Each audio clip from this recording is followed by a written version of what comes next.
Video I'm going to be comparing Westworld and Future World to the two different versions of Pete's Dragon. The version from 1977, which is a live action movie with an animated dragon, and then the 2016 version, a live action movie with a live action dragon in it. The reason why I'm comparing these two franchises is that in part one of this series, I compared the Westworld franchise to the Psycho franchise, Westworld 1.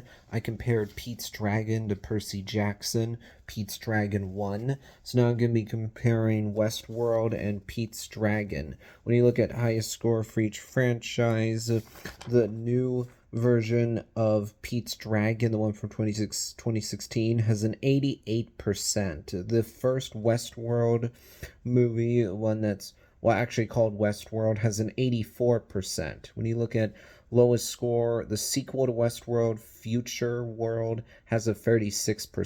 The 1977 version of Pete's Dragon has a 56%. When you look at average score, Pete's Dragon has an average of 72, Westworld has an average of 60. When you look at gap between lowest and highest score, you got a gap of 32% in the case of Pete's Dragon and a gap of 48 in the case of Westworld.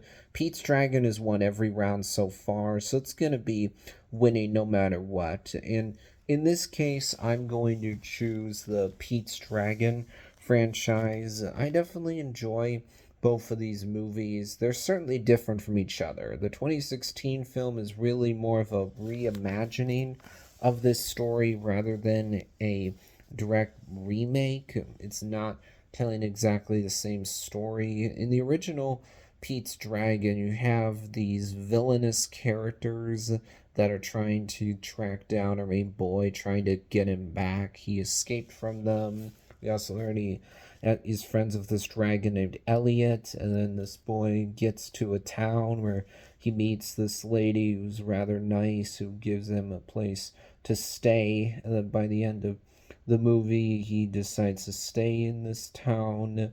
Our villainous characters end up getting what they got coming to them for being such bad people. In the 2016 Pete's Dragon, unlike in the original, there's not a villain in this story. And you have characters that try to capture our dragon by the end of the story. So, yeah, you have characters that are antagonistic. They are in opposition to what our main characters want. But the movie doesn't present them as evil or anything like that. It's like, oh, okay, yeah, these are normal people that want to capture a dragon because it's a dragon. You get why they'd want to do that. We see that, oh, they do actually care about other people, so they're not evil. They just aren't perfect.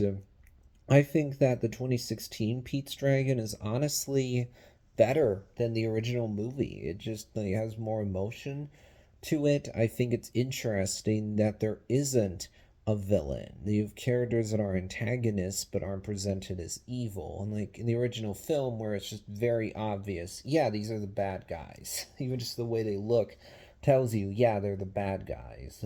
Now I think the original Westworld is also quite good. I like the story here about a theme park of robots that ends up going wrong. It's kind of similar to Jurassic Park, but in this case, you have a park with robots in it rather than a park with dinosaurs, but still in the same ballpark. At a near futuristic theme park, it goes wrong.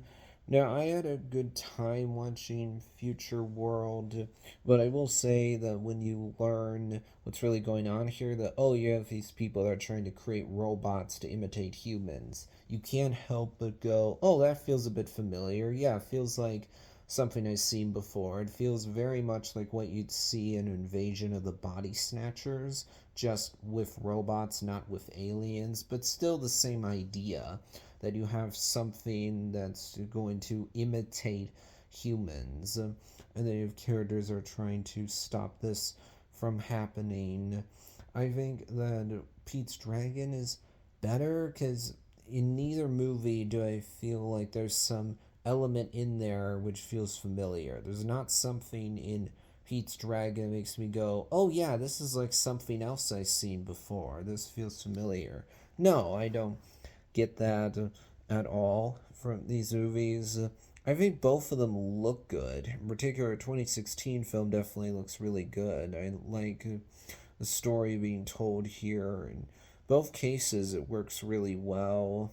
It's relatable, this idea that there's a friend out there that is loyal to you, but other people don't believe this friend exists.